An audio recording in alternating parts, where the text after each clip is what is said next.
Oi, oi! Hoje vamos para mais uma história do livro Adoráveis Mulheres. Esse livro ele é um clássico da literatura americana. A primeira publicação dele foi feita em 1868.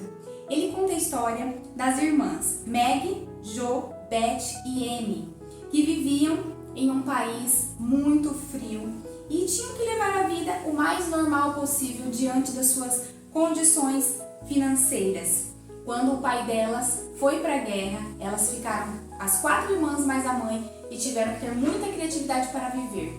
Mas de repente o pai delas ficou doente lá na guerra e a mãe delas foi ter que socorrer o pai, ajudar para que ele pudesse se recuperar. Então as 4 irmãs tiveram que ficar sozinhas por aqueles dias e elas se saíram muito bem vivendo ali, esperando a mãe delas e o pai delas voltar. Até que a irmã mais nova pegou uma doença chamada escarlatina e elas tiveram que se virar para ajudar a irmã a se recuperar e para viver naqueles dias enquanto aguardavam a mãe delas voltar. Então vamos para mais uma história. Essa é a história do número 5. O desejo de Beth se torna realidade. Então vamos ver?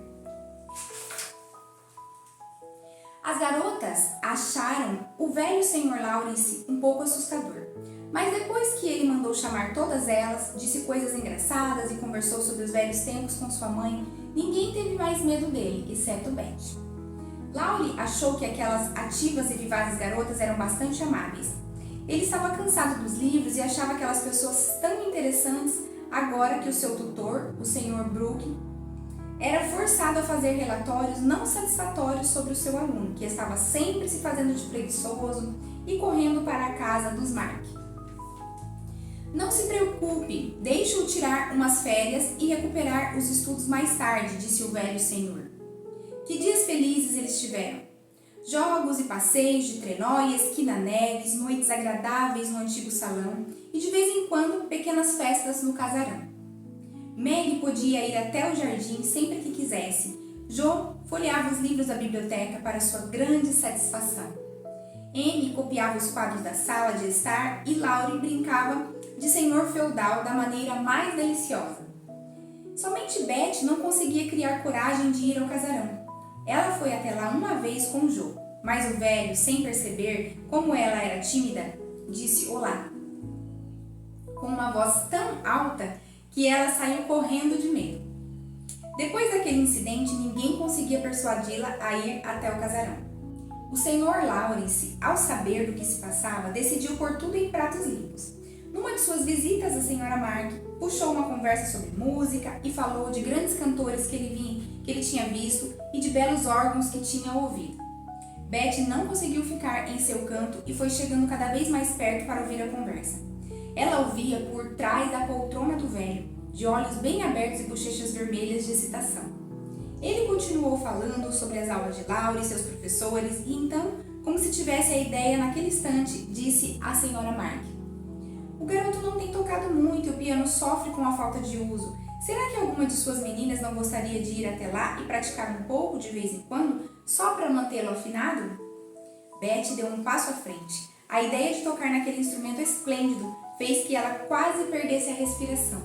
"Elas não precisam ver ou falar com ninguém. Eu estou sempre em meu gabinete, Laurie também fica fora de casa a maior parte do tempo, e os criados nunca estão por perto da sala de estar após as 9 horas. Por favor, conte às garotas o que eu lhe digo, e se elas não quiserem vir, então deixe estar."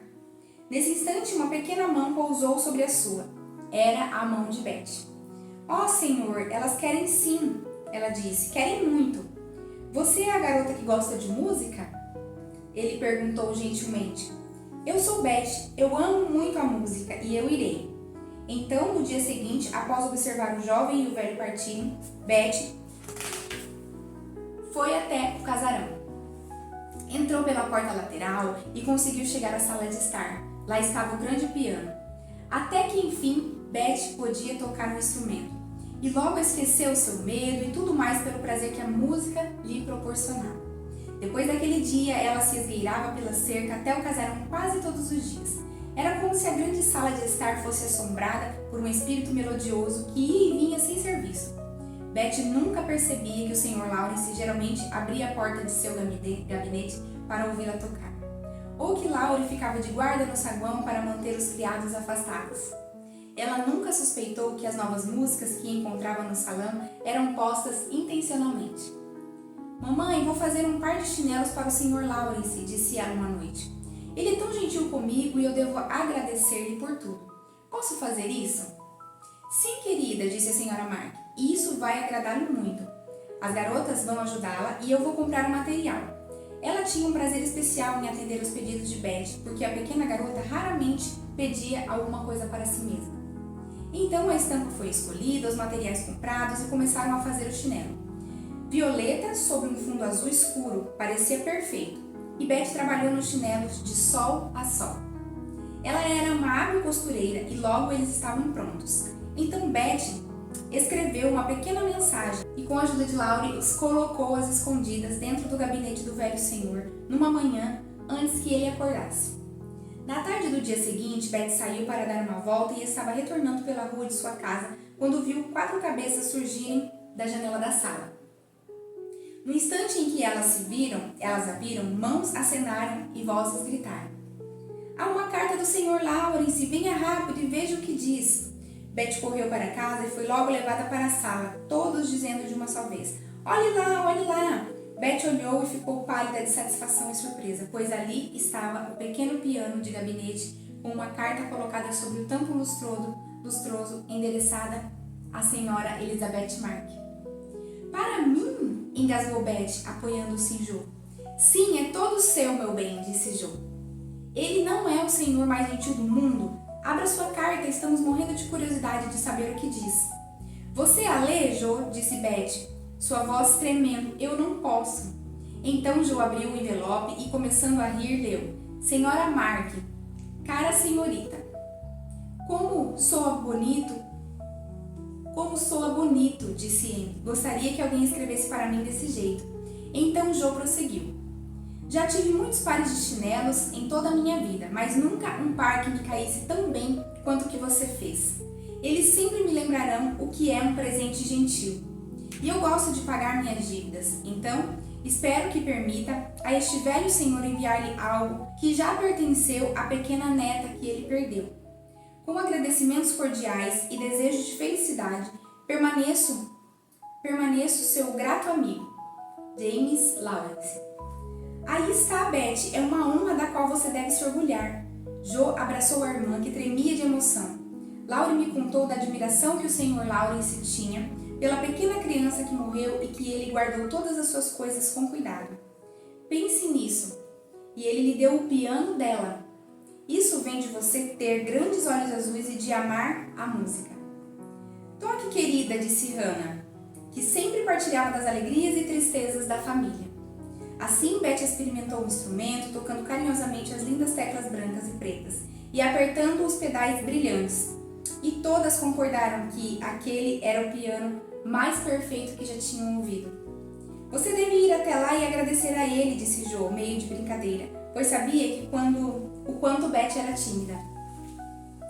Mas Betty surpreendeu toda a família ao dizer: "Sim, eu vou mesmo. Vou agora antes que eu fique com medo só de pensar nisso." E ela caminhou através do jardim, passou pela cerca até a porta dos Lawrence. As garotas perderam a voz com tal milagre. Elas ficaram ainda mais surpresas que tivessem visto o que Betty fez logo depois. Bateu à porta do gabinete e, depois de uma voz rouca dizer: "Pode entrar", foi direto ao encontro do Sr. Lawrence e estendeu a mão para ele.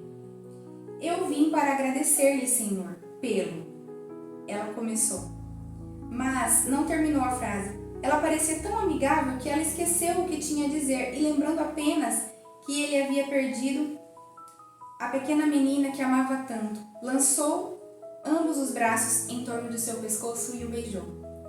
Se o teto do casarão tivesse desabado de repente, o velho cavaleiro não teria ficado mais surpreso. Mas ele gostou daquilo. Assim, como gostou! Todo o seu mau humor desapareceu e Betty nunca mais teve medo dele a partir de então. Quando ela voltou para casa, ele a acompanhou até o portão e lá apertou suas mãos e a saudou com seu chapéu, antes de entrar de volta para o casarão, parecendo altivo e bonito. Quando as garotas viram aquilo, Jo saiu dançando pela sala, Amy quase caiu da janela de tão surpresa que estava, e Meg disse: "Meu Deus, eu realmente acho que o mundo vai acabar." E essa foi a história de hoje. Emocionante, não é mesmo? E assim, uma das 4 irmãs realizou o seu sonho, que era ter um piano em casa. Até a próxima história. Lembre-se de curtir o vídeo, de compartilhar. Se você gostou dessa história, compartilhe com as pessoas que você quer que ouçam essa história também. Até mais!